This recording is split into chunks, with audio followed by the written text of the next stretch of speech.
Hello बच्चों, I am doctor Atula from doctor अतुला's house of biology.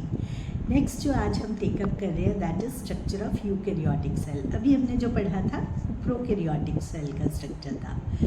तो यूकैरियोटिक सेल का स्ट्रक्चर कैसे डिफरेंट होता है प्रोकैरियोटिक सेल से कि इसमें ना कंपार्टमेंटलाइजेशन होती है। What do we mean by compartmentalisation?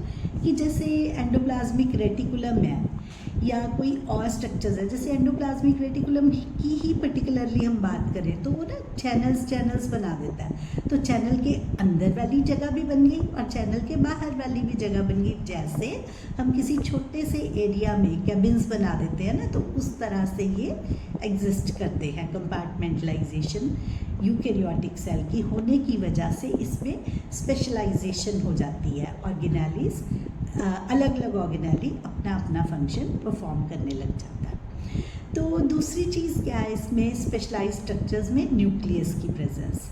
उधर प्रोकैरियोटिक सेल में ऐसे कोई न्यूक्लियस नहीं था, तो यहाँ पर well defined nucleus with nuclear membrane present है। मतलब क्लियर डिमार्केशन है। न्यूक्लियस एक स्पेशल स्ट्रक्चर की तरह पूरे सेल के अंदर एग्जिस्ट करता है। इसी हिसाब से ऑर्गेनेलीज बहुत सारे, तो ऑर्गेनेलीज में क्या है, जैसे माइटोकॉन्ड्रिया, क्लोरोप्लास्ट हो गए, वैक्यूल्स हो गई या बाकी गोल्गी अपरेटस हो गया, लाइसोसोम्स, अलग अलग तरह की ऑर्गेनेलीज प्रेजेंट है। और साथ ही साथ साइटोस्केलेटल स्ट्रक्चर्स की प्रेजेंस है। What is cytoskeleton?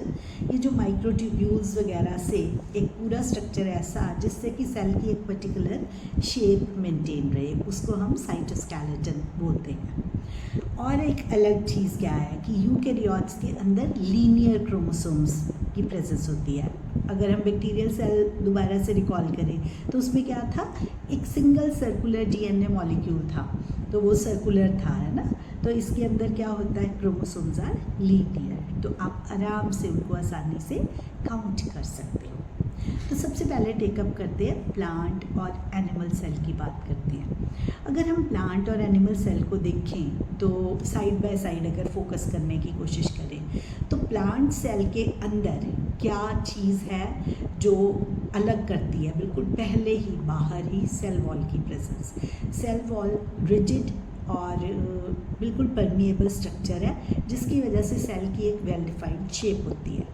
Where as animal cell के अंदर सेल जो है वो सेल वॉल नहीं कैरी करता, सीधा बाहर सेल मेम्ब्रेन ही होती है। This is the main reason कि प्लांट का सेल अगर आप उसे किसी डाइल्यूट सोल्यूशन में डालते हो, we call it hypotonic solution, तो प्लांट का सेल उसमें बर्स्ट नहीं करता, पर एनिमल का सेल बर्स्ट कर जाता है। प्लांट का सेल क्यों नहीं बर्स्ट करता? क्योंकि सेल वॉल जो है उसे प्रोटेक्शन प्रोवाइड करती है, उसकी शेप को मेंटेन करने में हेल्प करती है।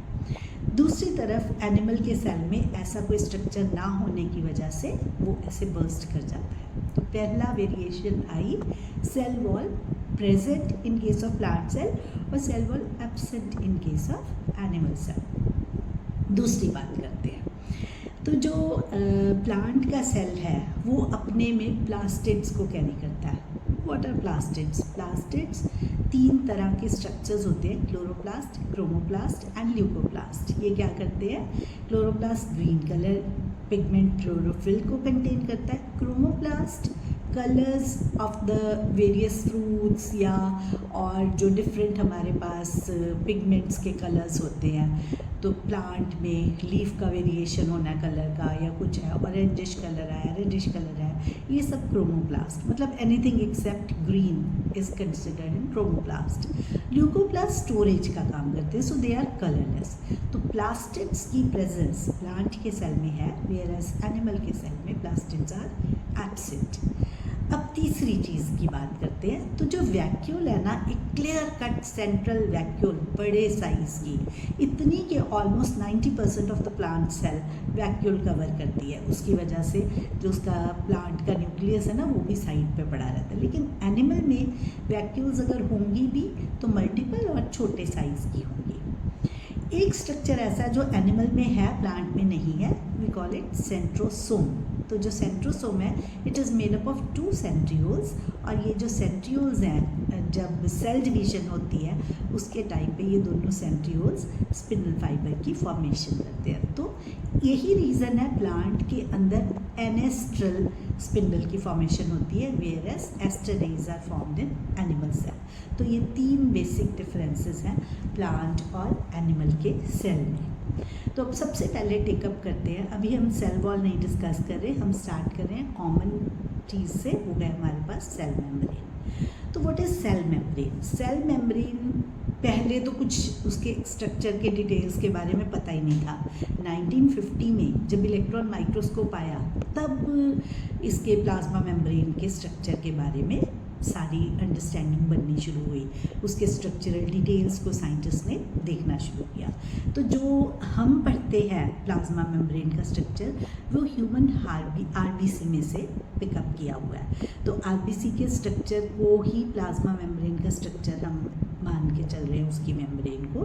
तो इसमें क्या है, बेसिकली ज़्यादा कंटेंट प्रोटीन्स का होता है। तो protein is 52% whereas lipid is 40%। तो यहाँ से आपको एक MCQ फ्रेम होता है, तो इसको आपने कंफ्यूज नहीं करना, ऐसे याद रखो कि प्रोटीन्स का कंटेंट जो है वो ज़्यादा है, percentage of proteins is more. उसके बाद जो ज़्यादा बाकी जो लिपिड्स हैं उसके अंदर फॉस्फोग्लिसराइड्स का अमाउंट ज़्यादा होता है लिपिड्स के अंदर। अब कैसे एग्जिस्ट करता है, इसमें फॉस्फोलिपिड की बाइलेयर होती है, उसके अलावा कोलेस्ट्रॉल है, शुगर्स है और कुछ पेरिफेरल और इंटेग्रल प्रोटीन्स हैं। ये क्या होते हैं?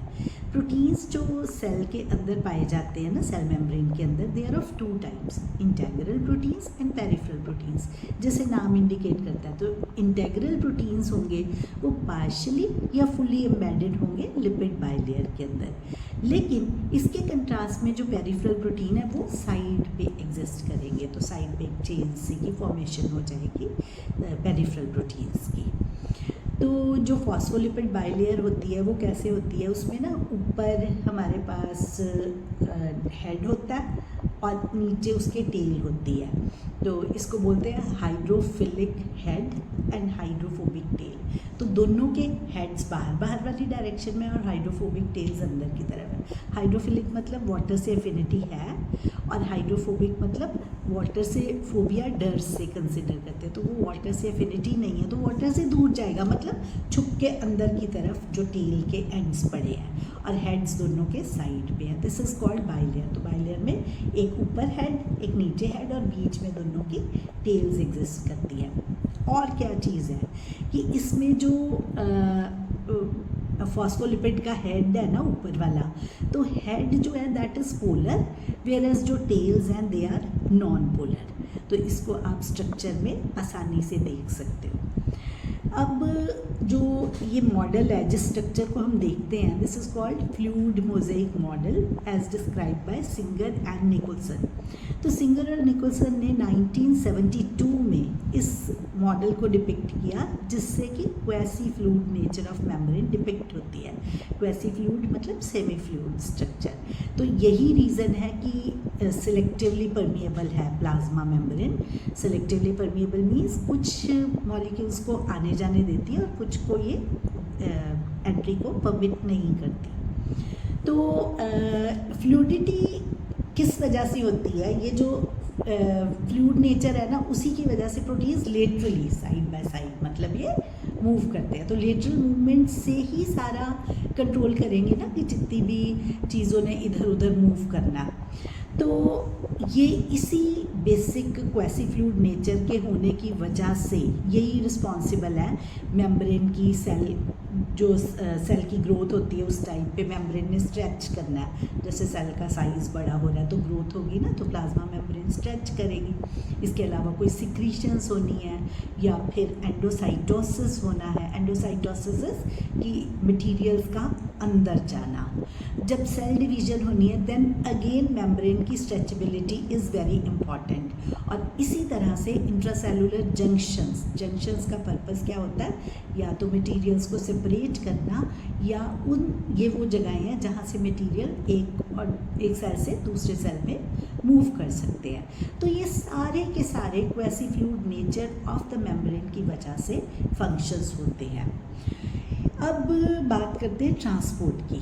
तो मटेरियल्स का in and out movement through plasma membrane, इसे हम मेम्ब्रेन ट्रांसपोर्ट बोलते हैं।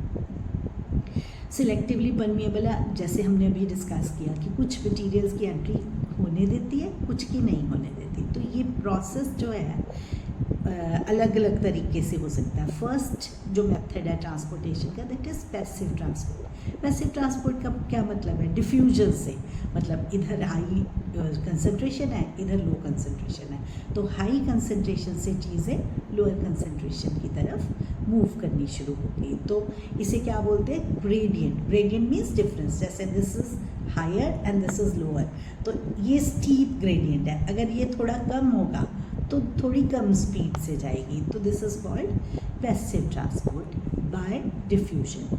यही डिफ्यूजन अगर मेम्ब्रेन के अंदर होता है, सिलेक्टिवली परमिएबल मेम्ब्रेन, मतलब प्लाज्मा मेम्ब्रेन के थ्रू डिफ्यूजन होगा, तो वी कॉल इट ऑस्मोसिस। तो ऑस्मोसिस का स्पेशल पॉइंट क्या है कि सॉल्वेंट की मूवमेंट होती है, सोल्यूट की मूवमेंट नहीं होती।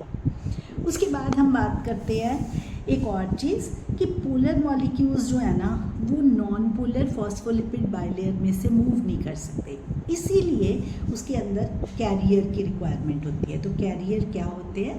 केमिकली दे आर प्रोटीन्स, तो मतलब प्रोटीनिशियस स्ट्रक्चर है, उसके अंदर से जो मटेरियल्स हैं वो मूव कर जाएंगे। तो ऐसे याद रखो, पी से पोलर, पी से प्रोटीन। पोलर मॉलिक्यूल्स के लिए कैरियर प्रोटीन्स की रिक्वायरमेंट होती है। लिपिड की बाइलेयर तो नॉन पोलर थी, तो जो वाटर वाली चीज़ें हैं वो तो यहाँ से निकल सकती है, लेकिन हमारे पास जो ये पोलर मॉलिक्यूल्स हैं वो कैरियर प्रोटीन्स की स्पेशल रिक्वायरमेंट होती है। तो ऐसा डिफ्यूजन जिसमें कैरियर प्रोटीन्स की रिक्वायरमेंट हो, we call it facilitated diffusion. Next बात करते हैं हम लास्ट ट्रांसपोर्टेशन की type, that is active transport. Active transport क्या है? अगेंस्ट द कंसंट्रेशन ग्रेडियंट चीज़ों की मूवमेंट। तो कोई भी चीज़ अगेंस्ट द कंसंट्रेशन ग्रेडियंट कब मूव करेगा? जब आप एनर्जी के उसमें इनपुट दोगे, मतलब एटीपी की प्रेजेंस में। ATP is energy currency, adenosine triphosphate. तो जब आपने एटीपी का इनपुट दिया, मतलब अगर किसी के पास कोई चीज़ कम है, मेरे पास ऑलरेडी चीज़ कम है, मेरे से आप कैसे ले सकते हो? अपनी मर्ज़ी से तो मैं नहीं दूंगी, तो आप क्या करोगे? You will have it with force, तो वो force is energy, in this case this is ATP. तो एटीपी से के इन्फ्लुएंस में चीज़ों की लोअर कंसंट्रेशन से मटेरियल्स की हायर कंसंट्रेशन की तरफ movement, this is called active transport. तो इसका एक एग्जांपल है सोडियम पोटेशियम पंप। तो सोडियम पोटेशियम पंप कैसे करता है कि 3 सोडियम के बदले में 2 पोटेशियम का ट्रांसपोर्टेशन करता है across the membrane. So this is with the expenditure of energy which is ATP.